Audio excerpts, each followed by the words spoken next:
je trouve que c'est pareil. On peut prier à la maison, c'est pas grave.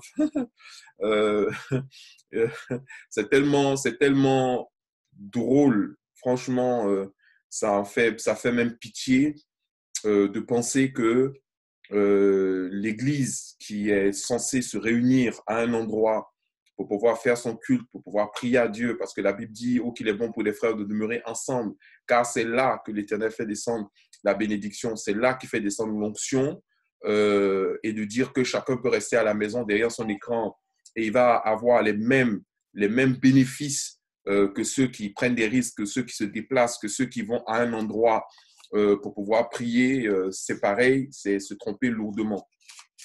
Ce que je vous ai dit également, c'est que contrairement à tout ce que vous allez entendre, et ça je peux vous le dire dès à présent, vous ferez mieux vraiment d'arrêter de suivre les chaînes d'information mainstream telles que les LCI, BFM et comment on appelle l'autre truc là, CNews, qui sont des véritables machines à vous laver le cerveau. Et puis passer un peu plus de temps en fait dans la méditation de la parole de Dieu, dans la prière, dans la communion fraternelle. Hein. Donc, très important aussi, on va recommencer en fait à avoir des réunions assez régulières sur Zoom. Hein. En plus, bien entendu, comment on appelle ça, des grands messages, hein, des puissants messages, des messages que je vais donner en live sur les chaînes YouTube et Facebook. Voilà. Est-ce que vous pouvez activer vos caméras maintenant? J'aimerais bien savoir qui est en face de moi, s'il vous plaît. Et avoir un retour d'image. Il faut savoir que les rencontres dominicales, ce n'est pas des jeux, hein, c'est pas des... voilà, je ne vais pas faire shalom, je ne vais pas faire un monologue avec moi seul en face. Voilà, le fait de passer sur Zoom, c'est vraiment pour être en contact avec voilà, des frères comme Alex, Patricia, Sean, je vois qu'il y a Sean qui est calé. Voilà, j'attends les autres, hein, connectez-vous, affichez vos caméras. Voilà. Harry, c'est qui hein?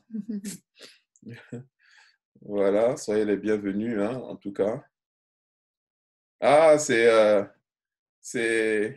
la sœur Cléomina. OK. Voilà. Allez, affichez vos caméras, là. Affichez vos caméras.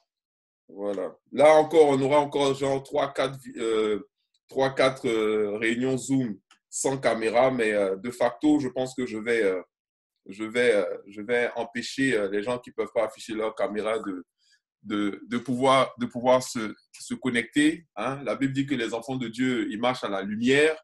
OK? Donc, la lumière, ce n'est pas pour le pasteur seulement. La lumière, c'est pour tout le monde. Amen. Nous sommes des enfants de lumière. Donc, même si tu n'as pas eu le temps de mettre ton fond de teint et ton rouge à lèvres. Le problème, le caméra de Clermina, elle est cassée alors.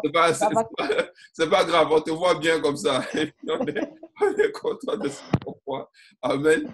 Donc, même si tu n'as pas eu aussi le temps d'enfiler ta belle chemise et de passer chez le coiffeur, c'est pas grave. Amen. Nous sommes tous les créatures, les belles créatures du Seigneur. Amen. Et nous voulons demeurer véritablement dans la communion fraternelle. Et comme on n'a pas le contact physique pour le moment, hein, parce que je me suis bien renseigné sur le plan légal, hein, on peut être jusqu'à 10 personnes dans un endroit fermé, hein, jusqu'à 10 personnes. Donc, je pense raisonnablement que nous allons, par la grâce de Dieu, c'est qui est chez Tano, là?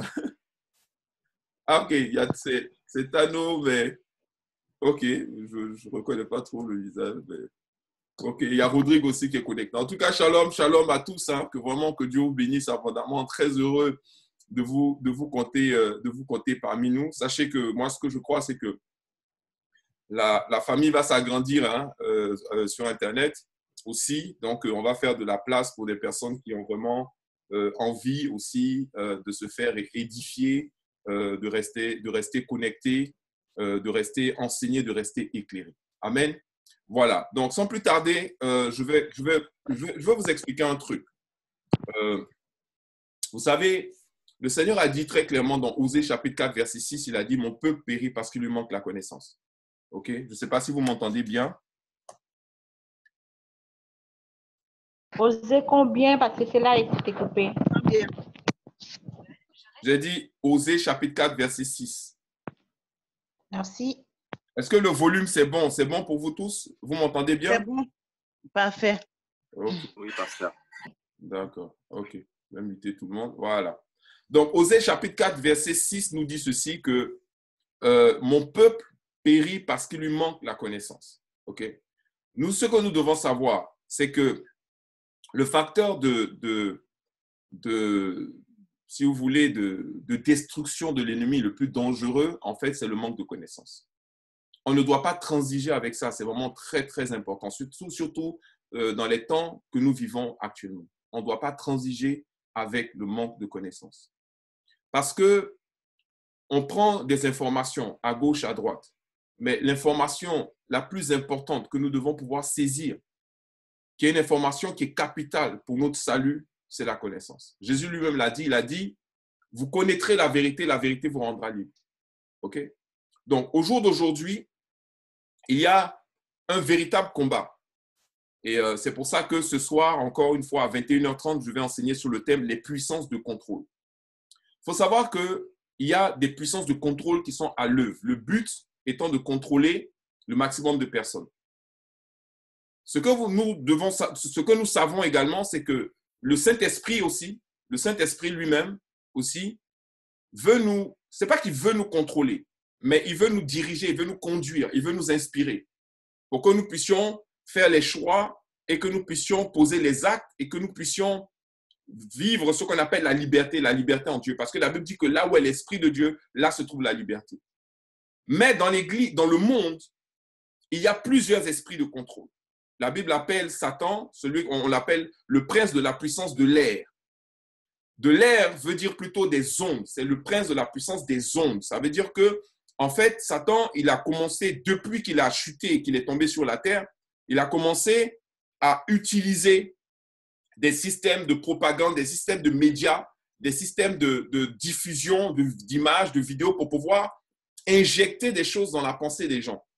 Mais il n'y a pas que les ondes comme force de contrôle. Vous avez également ce qu'on appelle l'esprit de Jézabel, qui même bientôt, si les choses ne se renversent pas, va rentrer à la Maison Blanche. Donc, va rentrer à la Maison Blanche. Et dans les années qui vont venir, c'est-à-dire dans maximum 2 ans, le président qui veulent mettre à la Maison Blanche va mourir. Et donc, elle sera là. Et elle sera la femme la plus puissante du monde. Il y a beaucoup d'éléments de séduction qui sont là parce que l'esprit de Jézabel avance avec la séduction. C'est une femme noire. Donc, c'est véritablement ce qui peut flatter le plus, qui peut déstabiliser le plus les gens en se disant, il n'y a pas de différence qui peut arriver. En fait, il y aura pas de méfiance, mais il faut savoir que c'est un esprit de séduction. C'est un esprit de séduction. Je ne sais pas, j'ai perdu mon écran là. Je ne sais pas si vous me voyez toujours. Oui, pasteur. Oui, on vous voit. OK. Oui, Ouais. Mais moi, il y a un élément qui m'a... J'ai reçu un message qui a tout changé sur mon écran là. Excusez-moi. Hein.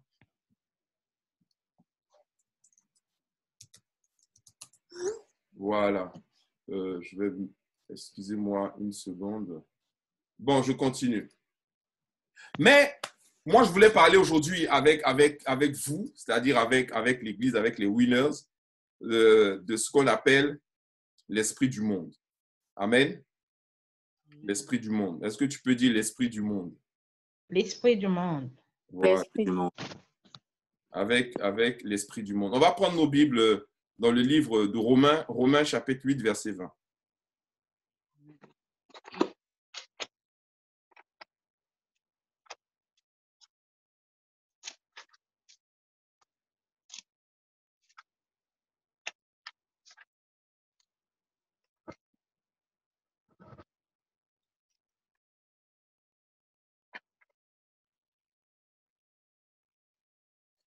Romains 8, 20.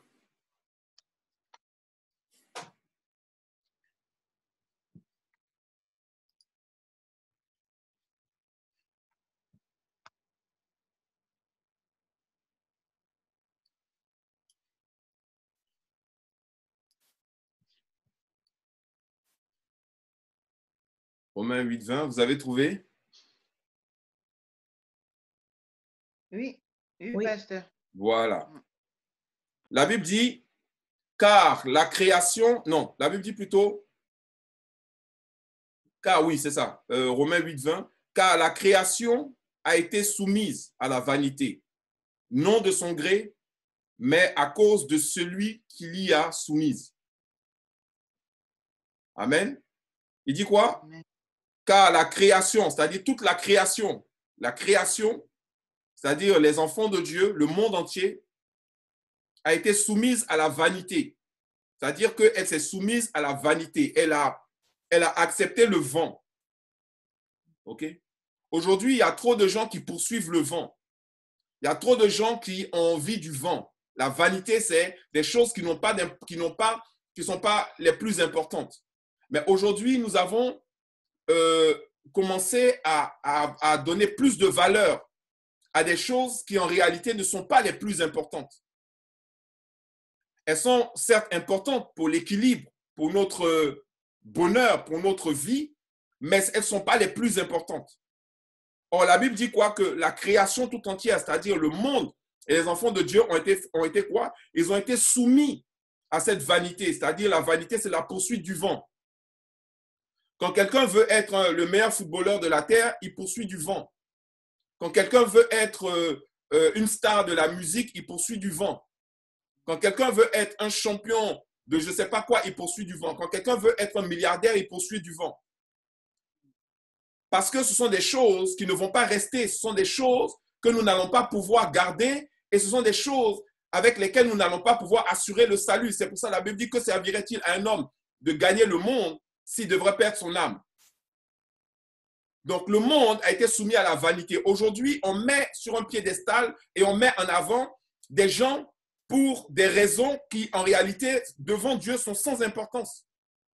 Parce que l'âge est spacieux et le chemin qui mène à la perdition, petit, étroit et resserré, est celui qui mène à la vie éternelle. Donc, il ne faut pas se tromper sur ce qu'on appelle l'échelle des valeurs. Il ne faut pas se tromper sur ce qu'on appelle les priorités pour Dieu. Si vous prenez par exemple la vie d'Élie, vous allez vous rendre compte que Élie ne cochait pas toutes les cases en ce qui concerne ce qu'on appelle le succès selon le monde. Mais il a été enlevé.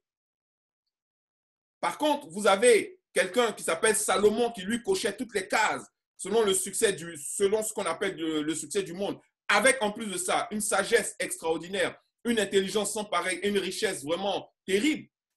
Mais malgré le fait qu'il soit le descendant de David, il a perdu son salut. Donc, il faut vraiment faire attention parce que la Bible dit que la création a été soumise à la vanité, non de son gré.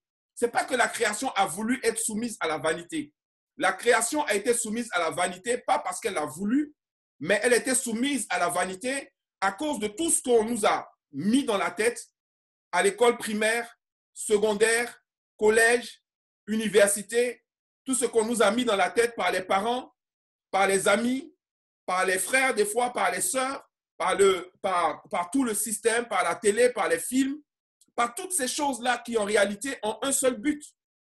Faire grandir en nous ce qu'on appelle l'amour du monde pour ensuite nous injecter ce qu'on appelle l'esprit du monde. Il faut savoir que les chrétiens chassent beaucoup de démons. On chasse beaucoup de démons. Les enfants de Dieu chassent beaucoup de démons. Mais il y a un démon là, lui, il est très dangereux. On l'appelle l'esprit du monde. Quand quelqu'un a l'esprit du monde, il n'est pas seulement possédé par l'esprit du monde, il est habité par le diable. C'est pour ça que quand l'apôtre Pierre s'est approché de Jésus pour lui dire « Il n'arrivera rien de ce que tu dis », Jésus s'est retourné et lui a dit « Arrière de moi, Satan ». C'était pour lui, c'était grave. Il a dit « Arrière de moi, Satan », car tes pensées ne sont pas les pensées de Dieu, mais ce sont les pensées des hommes.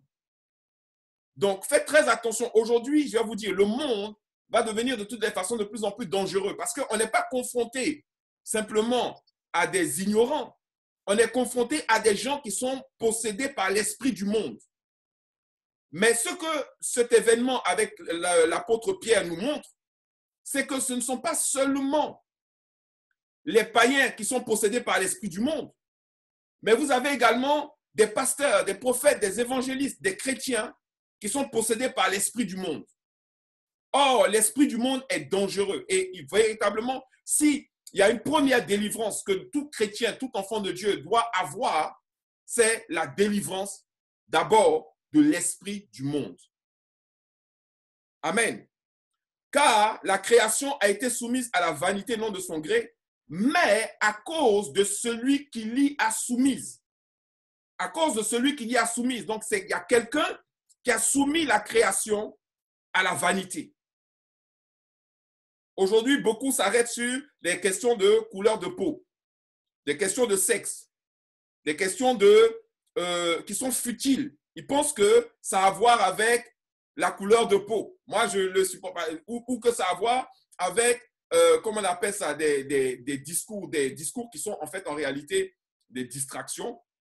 Ce sont des sujets qui sont imposés par le diable lui-même, avec ses histoires de féminisme, avec ses histoires de comment on appelle ça, de racisme, avec ses histoires de rejet et tout ça, ce qu'il veut faire, c'est susciter la haine dans le cœur des gens, la méfiance, pour qu'ils puissent mieux les habiter. C'est tout. Parce que quand les gens deviennent haineux, ils ne raisonnent plus, ils ne réfléchissent plus, et surtout, ils ne peuvent pas être conduits par le Saint-Esprit. Parce que le Saint-Esprit et la haine ne peuvent pas cohabiter ensemble, dans un même cœur, dans une même personne.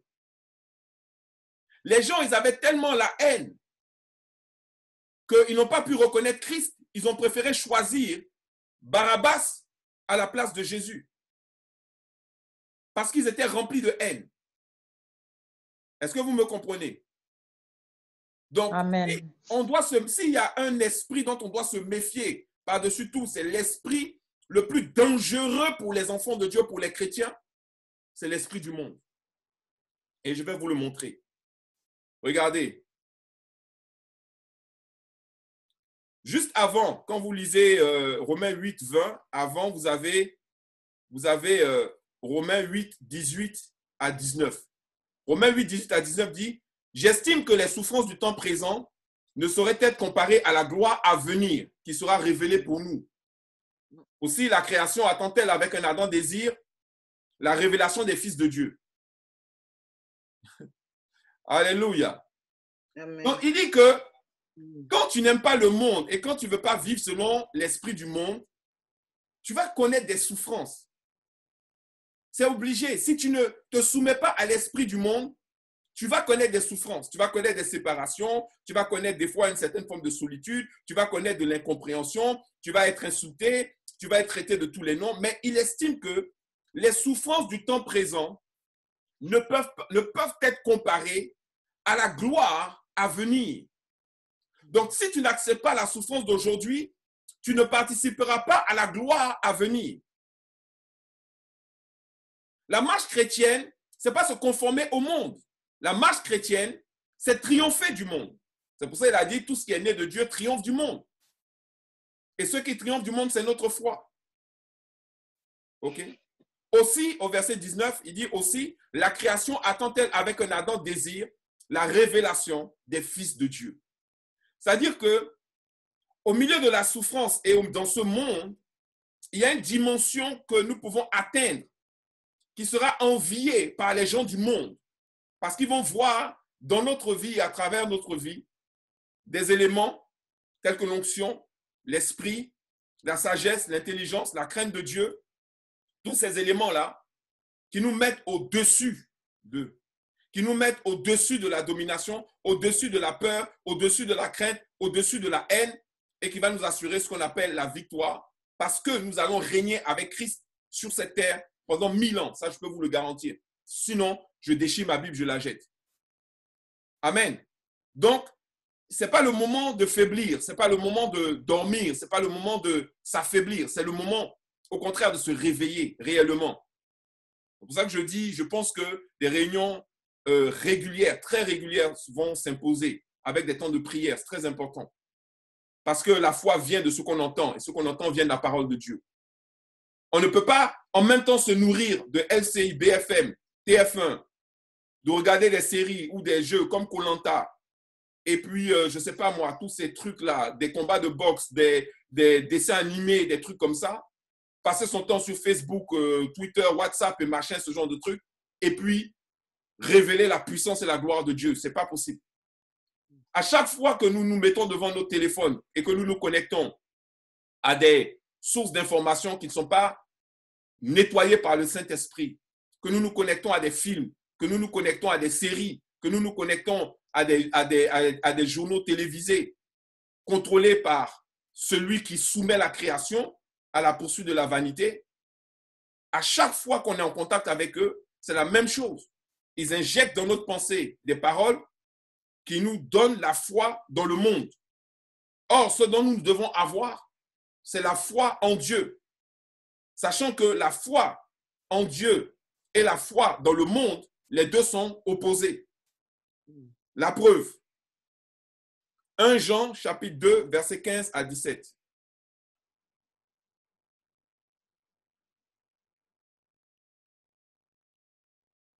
1 Jean 2, 15 à 17. C'est là que notre choix va se faire, hein, je vous assure. Celui qui choisit d'aimer le monde, il ne faut même pas qu'il pense qu'il sera sauvé. Hein. C'est là que le choix va se faire. Hein. Voilà, donc si tu dois être délivré de l'esprit du monde, il faut commencer maintenant. Laisse les esprits de, je ne sais pas quoi, de colère, les esprits de ceci, les esprits du village, les esprits de ton arrière-grand-père, les esprits de ceci, de cela, les esprits de pauvreté. L'esprit principal, le premier esprit que l'enfant de Dieu doit chasser de sa vie, c'est l'esprit du monde. Regardez ce que 1 Jean chapitre 2, verset 12 nous dit. Il dit, « Je vous écris, petits enfants, parce que vos péchés vous sont pardonnés à cause de son nom. » Ah non, c'est 15 plutôt, c'est à partir du verset 15. Pardon. Donc, c'est 1 Jean 2 à partir du verset 15. Qu'est-ce qu'il dit? Est-ce que quelqu'un peut lire là-bas? Ça va nous enrichir un peu. «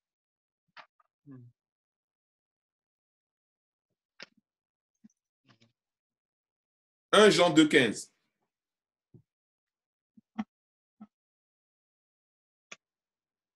Je lis la parole de Dieu. Ok, Rodrigue. N'aimez point le monde. N'aimez point le monde. Ni les choses qui sont dans le monde. Oui. Si quelqu'un aime le monde, oui. L'amour du Père n'est point en lui. Car tout ce qui est dans le monde, oui. La convoitise de la chair, la convoitise des yeux et l'orgueil de la vie ne vient point du Père, mais vient du monde. Et le monde passe, et sa convoitise. Mais celui qui fait la volonté de Dieu demeure éternellement. Amen. Je peux finir le culte là, ici. Je peux finir le message, notre message du dimanche là, ici. Voilà le message que Dieu donne à tous les winners, à tous ceux qui sont inscrits véritablement comme des personnes qui m'ont reconnu comme berger et qui veulent que je les enseigne régulièrement et qu'on prie ensemble pour pouvoir vaincre ce monde-là et pour pouvoir hériter du salut éternel. Il est clair et d'une clarté limpide. N'aimez point le monde. N'aimez point le monde. Amen. N'aimez point le monde. Parce que tous ceux qui vont aimer le monde, ils vont prendre la marque de la bête. Tous ceux qui vont aimer le monde, ils vont prendre, je vous assure, ils vont prendre la marque de la bête. D'ailleurs, je vais aussi faire un live, YouTube, Facebook, où je vais expliquer un peu ce que c'est que la marque de la bête. Parce que les gens pensent que c'est le vaccin. Ce n'est pas le vaccin. Il y a trop de gens qu'en fait, c'est vraiment mon peuple périt parce qu'il manque la connaissance. Les gens sont là, le vaccin, le vaccin, le vaccin. On ne parle pas de vaccin. Ce n'est pas le vaccin qui est la marque de la bête. Mais je vais vous expliquer ce que c'est que la marque de la bête réellement. Vous voyez? Mais il est important de comprendre. Il dit quoi? N'aimez point le monde, ni les choses qui sont dans le monde. Ce qu'il dit ensuite est grave. Il dit, si quelqu'un aime le monde, l'amour du Père n'est point en lui. Ça veut dire que tu ne peux pas aimer le monde et aimer le Père en même temps. Ce n'est pas possible. Si tu crois que tu es en train de le faire, tu te séduis toi-même. Parce qu'il y a des gens qui disent que eux, ils aiment Dieu, machin, ils aiment Dieu. Mais ils vont mettre, par exemple, les diplômes au-dessus de Dieu. Parce que pour eux, les diplômes, voilà, c'est je ne sais pas quoi, c'est tellement important. tu sais, je suis ingénieur. Mais quand on sera dans le royaume de Dieu, ingénieur, ça ne veut rien dire. OK? C'est pas, les diplômes ne vont pas te donner accès au royaume de Dieu. Même si c'est important. Je ne dis pas que ce n'est pas important, mais je dis, ce n'est pas dans l'échelle des valeurs de Dieu la chose la plus importante. Est-ce que vous comprenez?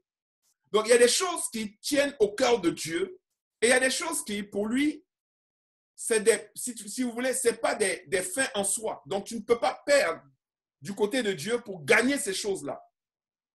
Donc, il ne faut pas que ces choses-là viennent être comme un obstacle à ta communion parfaite et pleine avec Dieu.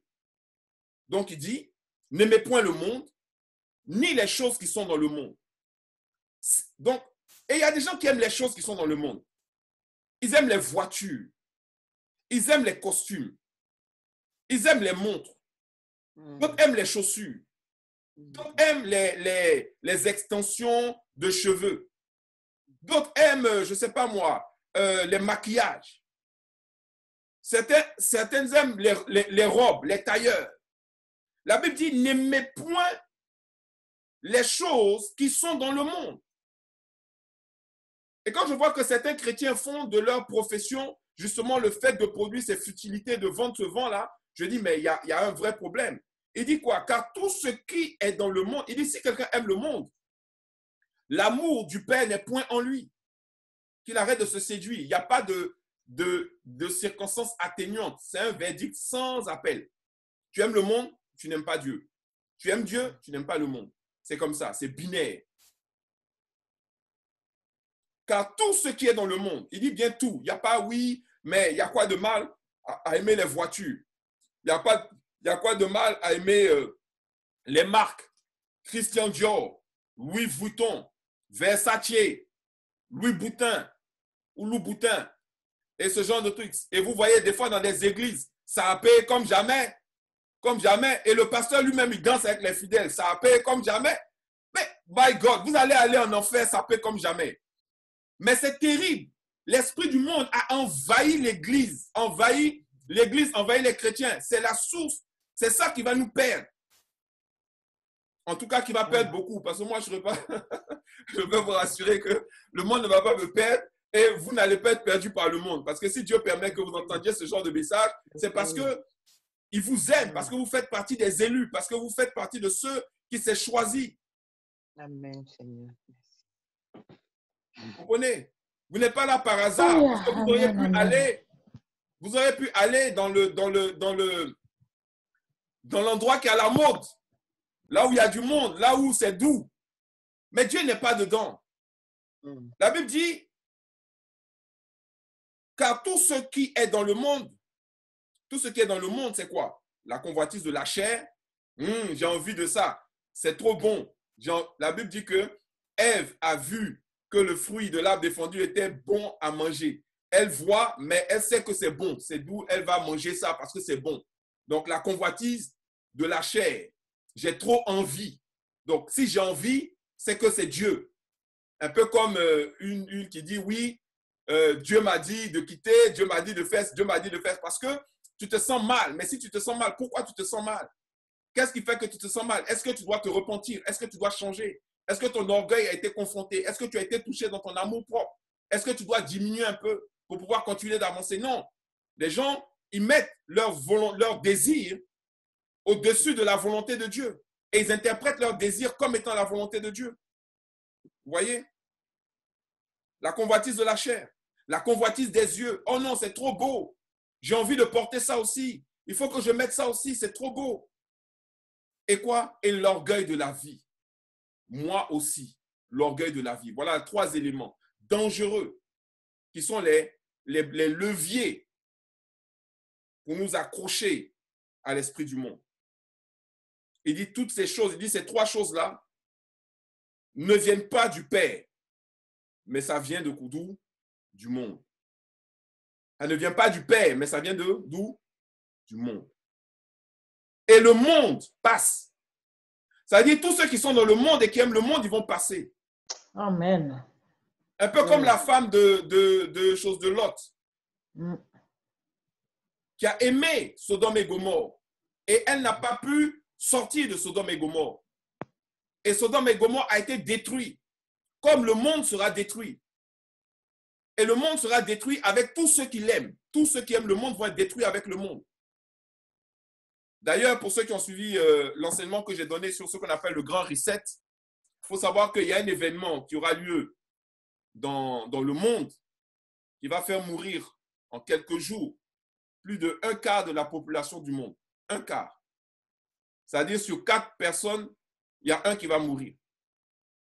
Ce qu'on appelle le Grand Reset, c'est l'aboutissement du Grand Reset. C'est dans la Bible, Apocalypse chapitre 6, verset 8. Nous, enfin quand je dis nous, c'est-à-dire ceux qui étudient le livre d'Apocalypse réellement, ceux qui sont, qui n'ont pas, moi en tout cas, je ne sais pas, mais ça fait des années que je suis dessus. Donc voilà, il n'y a pas le livre d'Apocalypse, ça n'a pas de secret pour moi. Ceux qui étudient ça sérieusement savent que en fait, c'est quelque chose qui va se passer grâce à la marque. C'est grâce à la marque qu'ils vont pouvoir faire ça. Ils vont effacer en fait ce qu'on appelle les inutiles, les non essentiels. C'est-à-dire les gens que les robots peuvent remplacer. C'est-à-dire que si ton travail, une machine peut faire ça à ta place, il faut savoir que dans le système du monde, tu n'es pas essentiel en fait. Tu n'es pas, voilà, tu es un poids parce qu'en plus, il faut te donner à manger, il faut que tu aies une maison, il faut que ça va commencer à peser lourd. Il faut savoir que une des plus grandes menaces du monde actuellement, c'est le manque d'eau potable. C'est-à-dire qu'arrivé à un certain moment, l'eau là qu'on a facilement, là, ça va devenir compliqué. Et la nourriture également. Donc, ce qui est en train de se passer, ce n'est pas un hasard. La seule chose qui nous surprend, en fait, c'est la vitesse avec laquelle ça se met en place, la rapidité avec laquelle ça arrive et comment c'est en face de nous et que les gens, ils ont du mal, en fait, à s'en rendre compte. Mais c'est en train de se faire. Et on ne peut pas l'empêcher. On peut peut-être le ralentir, mais on ne peut pas l'empêcher. Et quand bien même on le ralentirait, aujourd'hui, au moment où je vous parle, là, c'est là les vrais combats sont en train de se faire. Donc, on saura d'ici mi-décembre à quel niveau on est. On le saura. OK? Je ne veux pas vous faire peur. Hein? Il ne faut pas avoir peur, mais il faut se rendre compte vraiment de la situation. Très important. Donc, c'est le moment de se préparer. S'il y a l'amour du monde dans ton cœur, s'il y a l'esprit du monde, commence à chasser l'esprit du monde, commence à sortir véritablement dans ton cœur, en tout cas, de ce monde-là. Parce que si tu aimes le monde, tu vas prendre la marque. Ça, c'est obligé. Si tu aimes le monde, tu vas prendre la marque.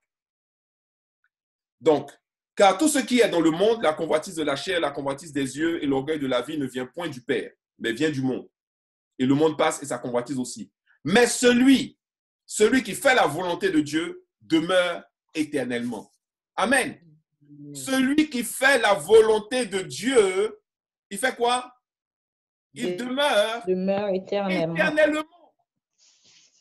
Amen. Et Dieu ne nous trompe pas, Dieu ne nous blague pas, Dieu n'est pas en train de nous voilà quoi, il n'est pas en train de nous mener en bateau. Ceux qui font la volonté de Dieu demeurent éternellement. Donc, la question, ce n'est pas de faire ce que tu as envie. La question n'est pas de faire ce que tu désires ou ce que tes yeux te font croire que c'est bon et ce genre de choses-là. La question n'est pas de nourrir ton ego, ton orgueil. Mais la vraie question, c'est de faire la volonté de Dieu. En tout temps, en toute saison et en toutes circonstances. Il y a une manière pour arriver à cela. Il y a une manière pour pouvoir parvenir à cela. Et cette manière-là, c'est de se nourrir de la parole, de se nourrir des enseignements révélés et puissants, de se nourrir et de se fortifier par la prière. Et c'est justement ce que celui qui veut soumettre le monde, c'est sur ces leviers-là qu'il joue. Le confinement, ce n'est pas que pour détruire l'économie du monde.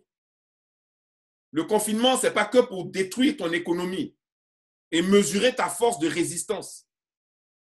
Quoique c'est le cas aussi. Le confinement, ce n'est pas que pour tuer les petits commerçants qui vont être rachetés par les gros, qui, eux, contrôlent le monde. Vous voyez, on ferme des commerces, mais Amazon fait des milliards, des centaines de milliards par jour. Les grands deviennent plus grands. Les gens qui ont gagné de l'argent pendant le premier confinement, c'était Apple, Microsoft, Facebook, Google, Amazon. On vous dit, et ça c'est ce qui va arriver aussi bientôt, ils vont passer ce qu'on appelle le revenu universel, qui va remplacer le RSA. L'argent qu'on va donner à tout le monde. Parce que le chômage va tellement augmenter avec la robotisation. Les gens disent que oui, on va augmenter comment on appelle ça? On va faire venir des usines en France. Mais sachez que le chômage ne va faire qu'augmenter. Ça va devenir grave. Le chômage ne va faire qu'augmenter. Vous savez pourquoi? Parce que beaucoup des entreprises qui vont être créées ne vont pas embaucher des hommes, mais on va installer des robots. Dans les supermarchés, il n'y aura plus de caissières. On n'en aura pas besoin. Les voitures Uber n'auront plus besoin de chauffeurs. Les stations d'essence n'auront plus besoin de pompistes. Les magasins n'auront plus besoin de vendeurs. En réalité, ce qu'ils veulent, c'est que les gens même commencent même à acheter sur Internet. Donc, ils vont mettre le revenu universel. Vous allez voir, ça sera à peu près un revenu de 800 € qui sera versé à tout le monde. Quel que soit ses revenus. Ces gens, restez à la maison, on va vous payer quand même. Les gens vont penser que c'est une voie de salut. Ils vont penser que c'est un chemin, que l'État les aime tellement, que l'État veut les soutenir. Mais non, les gens, ils veulent travailler. Ils veulent gagner leur argent. Ils veulent être libres. Mais aujourd'hui, on va vous dire, restez tranquille, fermez vos bouches, prenez ce qu'on a à vous donner et restez chez vous.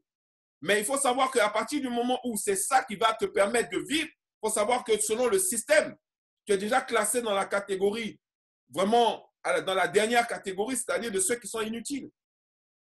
Pendant combien de temps ils vont continuer à donner de l'argent cadeau aux gens? Vous pensez que ça va durer longtemps? Non. Donc ne tombons pas dans le piège.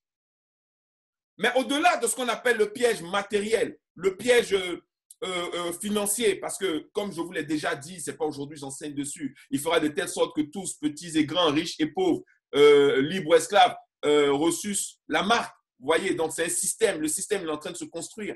Ce n'est pas ça qui est le plus gros. Le plus gros, et c'est de ça dont le Seigneur voulait que je vous parle aujourd'hui, c'est l'amour, l'esprit du monde. Que je vous mette en garde contre l'esprit du monde. Selon Éphésiens chapitre 6, verset 12, et on va terminer là, il dit, « Car nous n'avons pas à lutter contre la chair et le sang. » Amen. Vous connaissez ce passage-là?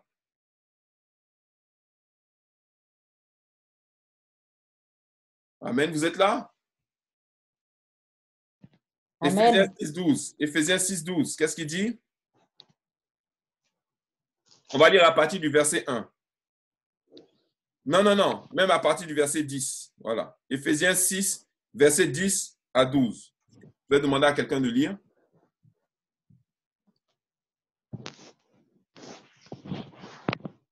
Je lis la parole. OK. Au reste, fortifiez-vous dans le Seigneur et par sa force toute-puissante.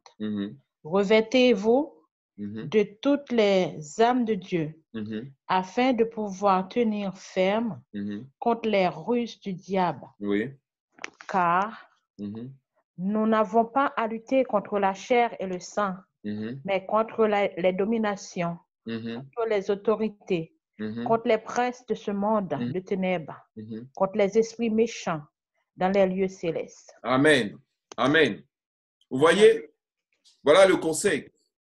Revêtez-vous de toutes les armes de Dieu. Dieu a des armes. Amen. Dieu a des armes. Et c'est ce que nous devons revêtir. On doit revêtir toutes les armes de Dieu. On doit prendre toutes ces armes. N'en laisser aucune. Afin de pouvoir tenir ferme contre les ruses du diable. Parce que le diable a des ruses. Et ce sont ces ruses-là qu'il utilise, qu'il met en place pour pouvoir perdre l'humanité, perdre le monde, perdre les hommes. Et dans plusieurs nations, dans plusieurs pays, le diable est au pouvoir. Parce qu'il contrôle des gens, qui contrôlent les administrations, qui contrôlent la police, qui contrôlent la gendarmerie, qui contrôlent l'armée, qui contrôlent le monde. C'est pour ça qu'aujourd'hui, nous les croyants, on est obligés maintenant chacun de rester chez lui à la maison et puis de suivre le culte sur Zoom. Parce que ceux qui contrôlent disent que faire son culte, ce n'est pas important. Par contre, aller acheter du vin, c'est important. Aller acheter des cigarettes, c'est important.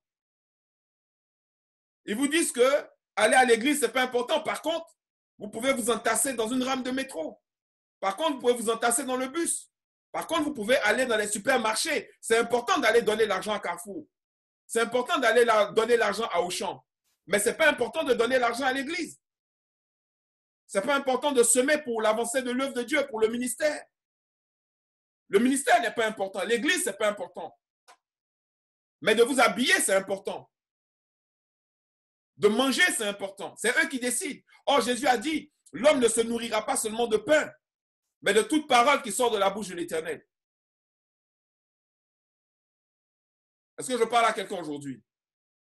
Oui, amen. Donc, vous voyez, car nous n'avons pas à lutter contre la chair et le sang. Ce n'est pas contre la chair. Ce n'est pas contre les hommes que nous sommes en train de lutter. Hein. Ne pensez pas que ce sont des hommes qui sont là en face de nous et on doit se battre contre eux. Non, ne pensez pas ça. Car nous luttons contre quoi? Contre les dominations. Nous sommes en train de lutter contre le diable, contre les autorités, contre les princes de ce monde de ténèbres. Nous sommes dans un monde de ténèbres et le monde de ténèbres a des princes, ce qu'on appelle les principautés. Et ce sont ces principautés, ces princes-là, qui sont des êtres qui ne disent pas ce qu'ils sont, qui ne montrent pas en réalité ce qu'ils sont, qui dominent sur ce monde. Et ils exercent une violence terrible, terrible, contre les esprits méchants dans les lieux célestes. Voilà ce contre lequel nous devons lutter. Et cela ne peut se faire par n'importe comment. Cela ne peut se faire que par la prière. Cela ne peut se faire que par ce qu'on appelle le combat spirituel. Cela ne peut se faire que par le fait de connaître la vérité qui affranchit, la vérité qui rend libre. Cela ne peut se faire que par les fils et les filles de Dieu. C'est pour ça que la Bible dit et l'humanité tout entière attend avec un ardent désir la manifestation des fils de Dieu. Amen. C'est pour ça que, comme je vous ai dit, de plus en plus, je suis vraiment convaincu, et ça, je pense que Dieu va nous faire grâce. C'est vrai que ce n'est pas un exercice facile pour moi de me connecter régulièrement, parce que j'étudie énormément en ces temps-ci, je prie beaucoup aussi pour tout ce qui est en train de se faire. On est au front, on est au combat, dans le combat spirituel. Et Dieu nous fait énormément de grâce. Je peux vous assurer, Dieu nous fait énormément de grâce. Vous savez, c'est pas... Pour ceux qui connaissent le temple, vous savez qu'on a un temple qu'on doit payer à la fin du mois. Quel que soit ce qui se passe, confinement, pas confinement, à la fin du mois, il faut allonger si on veut garder la salle. OK? Et on n'est pas au loyer d'une maison. Hein. On paye le loyer d'un appartement fois 10. OK? Mais Dieu pourvoit. Et Dieu va continuer de pourvoir. Et Dieu va pourvoir à travers vous, à travers aussi des gens qui regardent ces vidéos sur Internet, à travers des personnes qui, à l'instar d'un couple de l'Assemblée, par exemple, a apporté ses prémices. Parce qu'au milieu de ces moments difficiles, Dieu bénit des gens. Et Dieu leur permet d'expérimenter des miracles extraordinaires et d'avoir la provision. Ce que nous devons comprendre aujourd'hui, c'est qu'il y a une manière de dominer le monde. Et la seule manière de dominer le monde, c'est la foi. Tout ce qui est né de Dieu triomphe du monde. Nous n'aurons pas la réussite et le succès avec nos calculs, avec notre pensée. Mais on va avoir le succès et la réussite avec la grâce de Dieu, avec la main de Dieu sur notre vie. C'est pour ça qu'il dit, c'est pourquoi revêtez-vous de toutes les armes de Dieu. Amen. Donc, on va se revêtir de toutes les armes de Dieu. Et on va continuer d'avancer, continuer de prospérer, continuer de grandir, continuer de voir la main et la grâce de Dieu sur notre vie, continuer de faire les choses que Dieu nous demande de faire pour activer sa puissance, pour activer la grâce miraculeuse sur notre vie. À partir du moment où on ferme les robinets de la bénédiction, il faut savoir qu'on est en train de se mettre en danger. Parce que le salut ne viendra pas des économies que nous pouvons faire ou des détournements que nous pouvons faire. La victoire va nous venir de la grâce de Dieu, des anges que Dieu va envoyer dans notre vie pour des fois nous protéger, pour des fois nous enlever. Vous savez, quand les gens sont venus arrêter Jésus,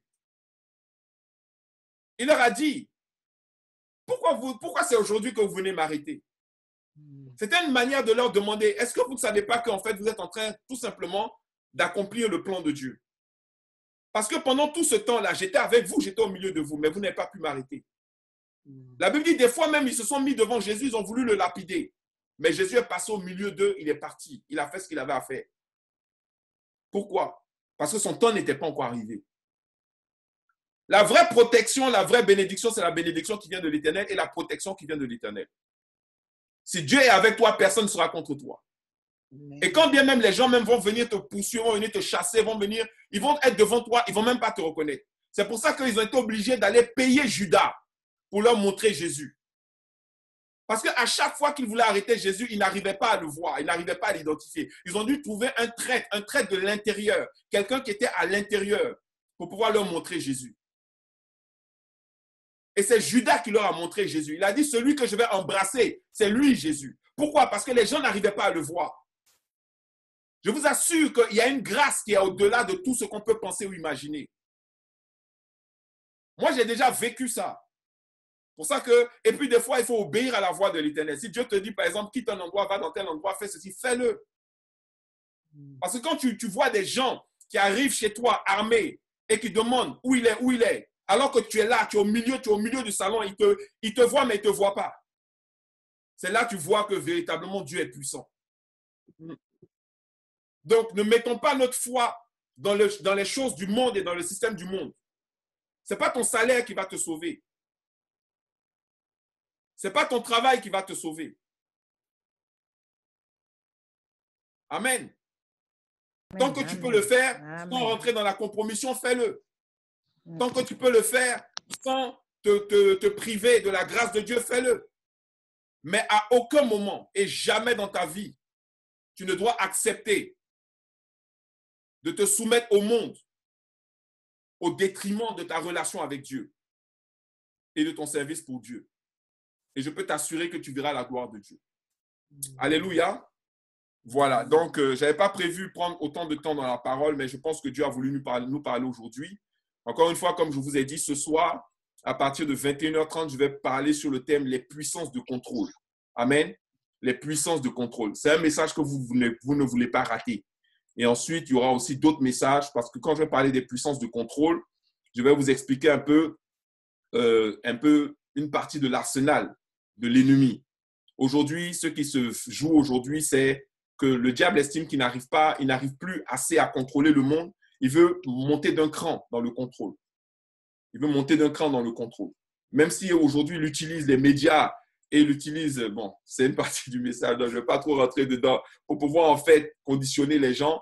Il estime que ce n'est pas assez. Il veut aller un peu plus loin parce que le temps presse. Il est pressé. Il a son agenda et on rentre dans une saison d'accélération. Donc, c'est un message qui est important. Tout à l'heure, je vais lancer l'information. Moi, je vous encourage à liker la publication, à la partager et à inviter des gens. Quand je passe en live sur Facebook ou sur YouTube, je vous encourage à partager. Faites partie de ceux qui partagent. Parce qu'aujourd'hui, c'est important que les messages qui vont délivrer des gens puissent être partagés. La Bible dit, maudit soit celui qui éloigne son épée du carnage. Tu ne peux pas ne pas participer au combat. Moi, je vois des gens qui partagent des prophéties bizarres, de gens qui ont déjà causé beaucoup de problèmes à la Côte d'Ivoire, par exemple. Il y a une prophétie qui est sortie derrière moi, je l'ai reçue 5 fois. Ça m'a fait rire.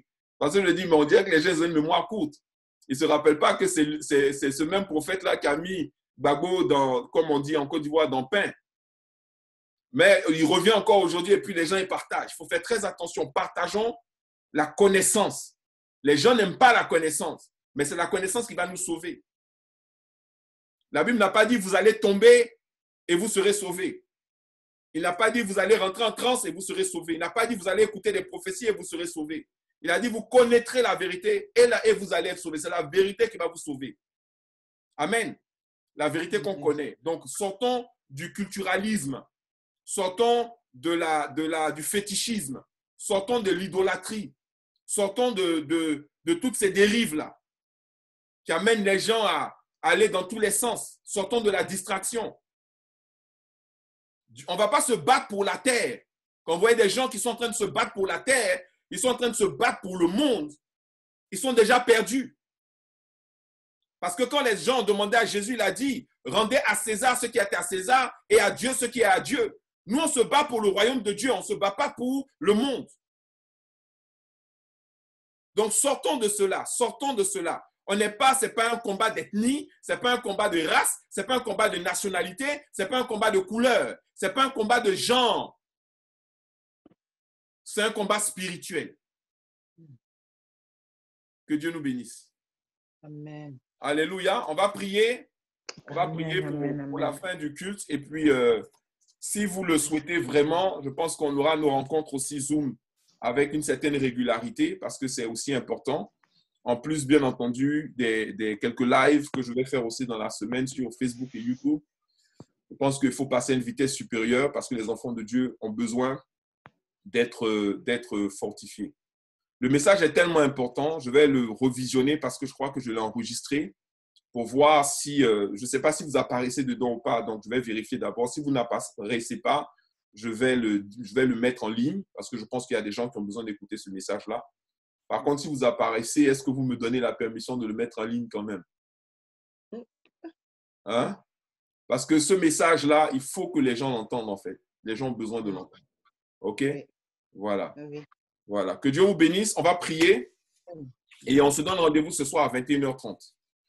Père, je bénis ton nom et je te rends grâce, Seigneur, pour ce que tu fais dans notre vie. Tu es un Dieu si bon et si merveilleux. Tu es un Dieu excellent, Seigneur, mon Dieu. Et nous voulons te servir pleinement. Aujourd'hui, je prie en tant que ton serviteur pour que tu extrais et enlèves de notre cœur et de notre vie l'esprit qu'on appelle l'esprit du monde. Nous voulons être délivrés de cet esprit au nom de Jésus. Que l'esprit du monde sorte de nos pensées, sorte de nos cœurs, sorte de nos vies, au nom de Jésus. Que plus jamais nous ne soyons soumis à cet esprit. Que plus jamais nous ne soyons poussés par cet esprit. Que plus jamais nous ne soyons inspirés par cet esprit. Comme le fut jadis Pierre lorsqu'il parla à Jésus. Que jamais l'esprit du monde ne retrouve son chemin dans nos cœurs, dans nos pensées, dans nos vies. Je déclare au nom de Jésus que ta grâce surabonde là où le péché a abondé. Que ta main puissante sur notre vie, Seigneur, va nous sortir du piège et des ruses du diable pour pouvoir nous emmener dans ton royaume et pour que nous puissions expérimenter des grâces et des miracles extraordinaires. Tu as dit dans ta parole que dans les derniers temps, l'ennemi séduira par des flatteries les traites de l'alliance. Mais ceux du peuple qui connaîtront leur Dieu agiront avec fermeté et feront des exploits. Seigneur mon Dieu, nous voulons agir avec fermeté et nous voulons faire des exploits. Permets que nous soyons capables de faire des exploits pour ta gloire. Permets que nous soyons capables encore d'obtenir des victoires extraordinaires en proclamant et en produisant des guérisons, des délivrances, des miracles réels et profonds, des transformations, des changements. Agis comme tu as agi du temps de Paul et du temps de Pierre, où tu as permis qu'à distance, des choses extraordinaires puissent se produire et que l'onction traverse les barrières, traverse les ondes pour affecter les générations. Merci pour ton amour, ta bonté. Merci pour ta grâce. Merci pour ta puissance qui est déployée dans nos vies. Parce que l'ennemi n'aura pas la victoire sur nous. Tu as dit dans ta parole, je bâtirai mon église et les portes de l'enfer ne prévaudront pas contre elle. Nous recevons cette grâce. Les portes de l'enfer n'auront pas l'avantage et n'auront pas le dessus sur notre vie. Au nom de Jésus. Et nous disons tous Amen. Amen, amen, amen, amen, amen, amen. Bénis la grâce de Dieu sur votre vie. Et ne vous inquiétez pas, au milieu de l'adversité et au milieu du désert, vous allez continuer d'avancer, de prospérer et Dieu va continuer d'ouvrir des portes dans votre vie. Shalom. Amen. Et Amen. Amen. Amen. À tous. Shalom. Shalom. Shalom. Shalom.